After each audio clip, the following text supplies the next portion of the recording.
Hey everybody, HomeSliceHenry here, and the Great League has finally returned. It has been a long few weeks without it, so today, to celebrate the return of Great League, we are going to be testing out Relicanth in the Great League to see how it performs. Now, Relicanth is pretty hard to get. It's regional, I believe, to New Zealand, so it's pretty tough to get unless you're able to find one in a trade.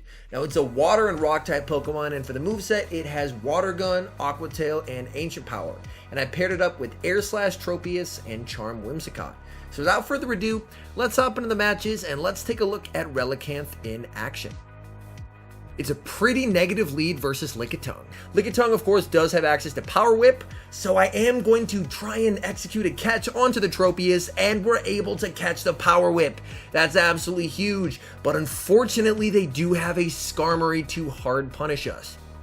So as you can see, this is a pretty standard ABB style team where I have a rock type in the lead and two grass types in the back. So the goal is to bait out their best response to a grass type, kill it with Relicanth so that my Whimsicott is able to sweep in the back. Unfortunately, they are going to be able to farm me all the way down, but the good news is Relicanth is very, very tanky, and on top of that, should resist Skarmory's normal moveset. And we are going to bring in the Relicanth. We do have that loaded energy going straight for the Aqua Tail, and we get the shield. So the opponent wants to get this energy off, which makes me worry about a Flash Cannon, which they do have. Flash Cannon hits for heavy neutral damage. They get to a Sky Attack. Sky Attack will not be enough to take me out here. I'm a rock type. I do resist it, and we are going to throw this Aqua Tail to KO the Skarmory, and we're going to trust in Whimsicott to help us win in the end game. Back in comes the Lickitung, and we are going to bring in our Whimsicott. Now the goal here is, ideally, we want to try and shield twice and farm all the way down. I believe if we're lucky with that Charm sneaking through, then hopefully we won't have to take Body Slam damage. Come on, farm down Whimsicott. Yes, we're able to farm down. All depends what's in back end. It's a Medicham. And Medicham, of course, taking super effective damage from the charms. And these neutral grass knots will hit hard. And as you can see, they don't throw a move, so it looks like they may not have Ice Punch. We're able to get them so low. They throw what I believe is on 7, just the power-up punch. That's not going to be enough to take us out, and we are able to get the win. All right, hopping in the next match. All right, we have a pretty nice lead. Relicanth into Bastiodon. They save switch into Medicham, and we have Whimsicott. Now, Whimsicott, even though it does take super effective damage from the Ice Punch, will be able to survive one, and so long as we switch fast enough, we'll be able to charm down. And not going down shields is very important, because unfortunately, this Bastiodon will be able to get an energy lead by farming us all the way down. We will be able to connect with this Grass Knot, which does do some nice chip damage, and even though it is resisted, those charms plus the Grass Knot do some pretty significant damage onto Bastiodon. Relicanth is very tanky. I can definitely tank the Stone Edge, and we'll see what's in back, and it's a Scrafty. So it's the Bastiodon double fighter line, so we have them perfectly hard countered, so we are in a position to succeed. Now, Tropius has an absolutely commanding matchup over Scrafty if you're running Air Slash. We can tank the foul play, counters are applying absolutely no fast move pressure, and at this point, my opponent has to know that their only win condition is to 2-shield the Scrafty. I was expecting a bait there, to be honest, so I did decide to no-shield. Unfortunately, they do land a foul play. Unfortunately, it looks like they may be able to farm me down. They do decide to throw the power-up punch, and I'm going to save my shields for Relicanth.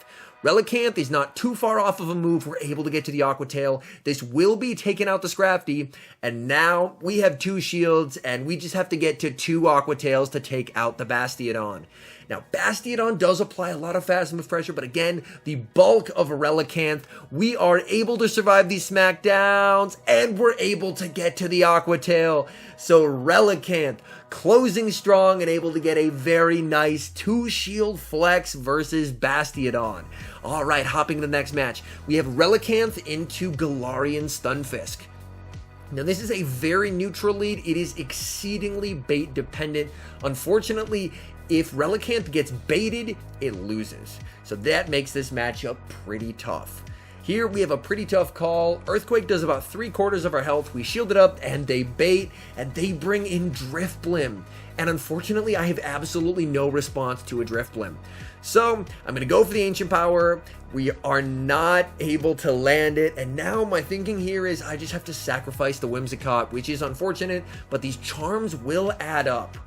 We are able to get some nice charm damage off, so we will no longer have switch advantage, but so long as the Stunfisk's health is pretty low, which this Stunfisk's health is, then Tropius actually can do okay versus Galarian Stunfisk, as we do charge pretty quickly. We're able to take them out. They have Meganium in the back, so things are actually looking okay for us. Unfortunately, I didn't wait my clock before switching in, so I'm stuck in here, forced to go for the Ancient Power, and now we bail into Tropius, and in comes the Galarian Stunfisk.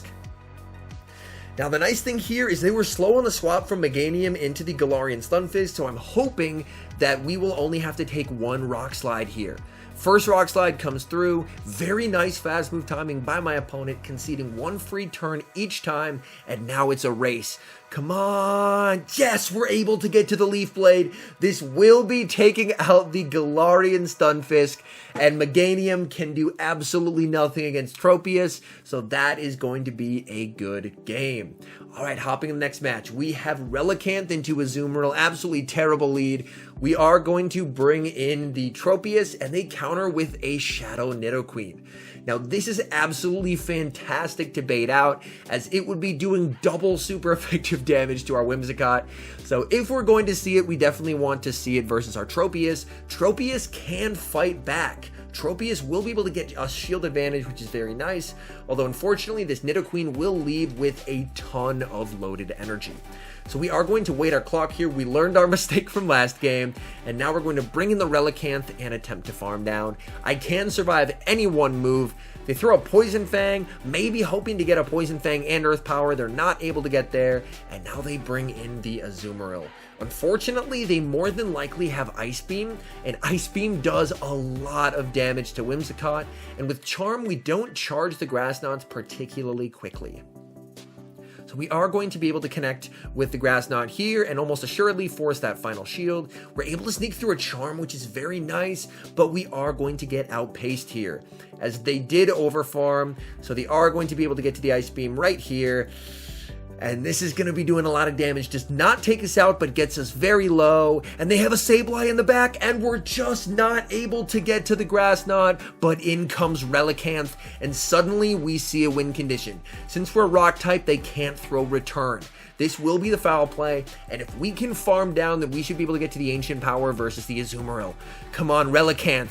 Relicanth just able to farm down, and now we're able to reach the Ancient Power. So Relicanth able to take out the Azumarill, and that is going to be a good game. Alright, hopping in the next match. We have Relicanth into a shiny Galarian Stunfisk. So the opponent absolutely flexing, and we are going to be going for this Aqua Tail. This will be doing a nice chunk of damage. Aqua Tail, they do shield it up, that makes sense. A lot of people aren't familiar with Relicanth's moveset, and I call the bait, and we correctly call the Rock Slide.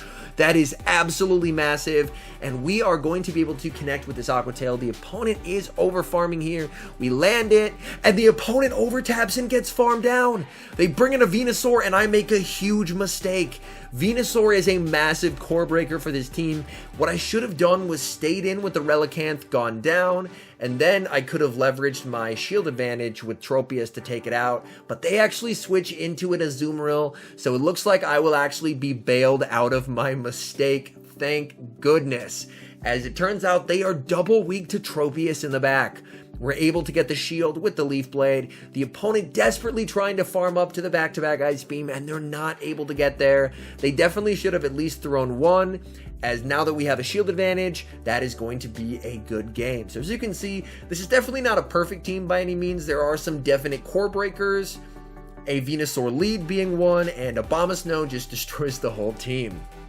Alright, hopping in the next match, Skarmory is a very nice lead for us. This is where we want to see it, and Relicanth handles Skarmory very well. This is just the Sky attack. We don't have to shield that. That does absolutely nothing. They have Azumarill, and we are going to bring in Whimsicott. Now, this is more of a calculated gamble. Since they have Skarmory, I'm hoping they don't have Ice Beam since they have good grass coverage, and they don't have Ice Beam. That's massive for us. We're going to be going for the Grass Knot. That is able to take them out. And now we are going to be able to get farmed down by the Skarmory, which is less than ideal. But these Charms are chunking Skarmory. Skarmory almost to half health. And now we're going to be able to apply a ton of pressure with this Aqua Tail. Aqua Tail does get them very low. They have Swampert in the back, so a double water line, we have double grass, and that is going to be a good game. All right, hopping in the next match, we have Relicanth into Swampert. Swampert lead is tough, because typically if it's a Swampert lead, they will often have a Skarmory in the back. So we are going to tank the Hydro Cannon, we're going to bring in the Tropius and bait out the Skarmory here. Basically, anytime in Great League you see a Swampert, I'd say probably 95% of the time, there's probably a Skarmory back there, as those two form an incredibly powerful core. So, obviously, it's good to bait out the Skarmory, but very bad that we are seeing it here, as they are able to farm our Tropius all the way down. The nice thing is, we do have a loaded move on Relicanth, so we should be able to force a shield from them, since they don't want all their energy to go to waste. They do get very low. We're going to bring back in the Relicanth, and we're going to be throwing the Aqua Tail. Now, Aqua Tail, a little bit of lag. We're able to get the shield. This will probably be the Brave Bird. Since it's resisted, it does not KO, and then we can hopefully farm down. The opponent switches out into a Sableye. So we have Charm Whimsicott. Unfortunately, we're not able to charm down before they reach the return. We are going to have to commit the shield, as return would be doing massive damage. We're in a tough spot. Skarmory switched out. I believe they're at a Sky Attack. In comes the Swampert. That makes a lot of sense. We will be able to force the shield. Our only win con is to try and farm down and call that they don't have Sludge Wave. So here, since the Skarmory hasn't moved, we have to call this. It's just the Hydro Cannon. Come on, charm down. No, we're not able to charm down. We are going to have to commit the shield. They switch into Skarmory. We switch into Relicanth, and we're able to catch the charge move. Now we have to try and charm down the Skarmory. Come on, Whimsicott. And it's a simultaneous KO. And with the 1 HP Swampert in the back, that's a loss. Hopping in the next match, Relicanth into Venusaur, and you're going to see what we do versus Venusaur here. We top left. All right. as I mentioned, this definitely isn't a team I'd recommend running if you're trying to climb rank. I just had a lot of fun with it trying out Relicanth. All right, pretty rough lead. Azumarill into Relicanth. We're going to save swap into the Tropius, and we're met by Shadow Abomasnow. Another massive core breaker for this line. This will be very tough to handle. Now here, I need to get as much damage off on the Abomasnow as I possibly can. So I am going to commit the 1 shield. We're able to force a 2nd shield, and now we're going to bring in the Relicanth. Unfortunately, we can't get to the Ancient Power before they get to the move, but we'll throw the Aqua Tail and hope we can force the shield. We do force the shield. They're trying to go for the kill shot, and at this point, I'm recognizing the win con is Whimsicott. So we are going to take this energy ball, bring in the Whimsicott. We have to take some Powder Snows, but we charm down, and now we have an energy lead and shield lead. They bring in a Azumarill. So I'm hoping that whatever is in the back is also weak to Whimsicott. We're shielding up. Unfortunately, they do have Ice Beam. And we're going to overfarm. They switch. Oh, and they have an Umbreon in the back. So this looks doable. Our game plan here is we're going to throw a Grass Knot, charm all the way down, and leave with a Grass Knot to throw at the Azumarill. We do get the charm through here, which is very nice. They go for the last resort. The charm through means they don't get to a 2nd move. We leave with our Grass Knot, and this will be enough to take out the Azumarill, and that is going to be a good game. So all in all, I had a lot of fun with the team. I think Relicanth is decent. I really like its bulk, but unfortunately its moveset is pretty subpar, and that definitely does hold it back. Although, come to think of it, for a Pokemon that's really hard to obtain, maybe it's good that it's not meta-defining after all. Anyways, thank you guys so much for watching. If you're enjoying the content, make sure to leave a like and subscribe to the channel if you haven't. And a special thank you, as always, to our members here on YouTube. The support you guys provide is absolutely incredible. So thank you guys oh so very much. And until next time, I've been HomeSliceHenry.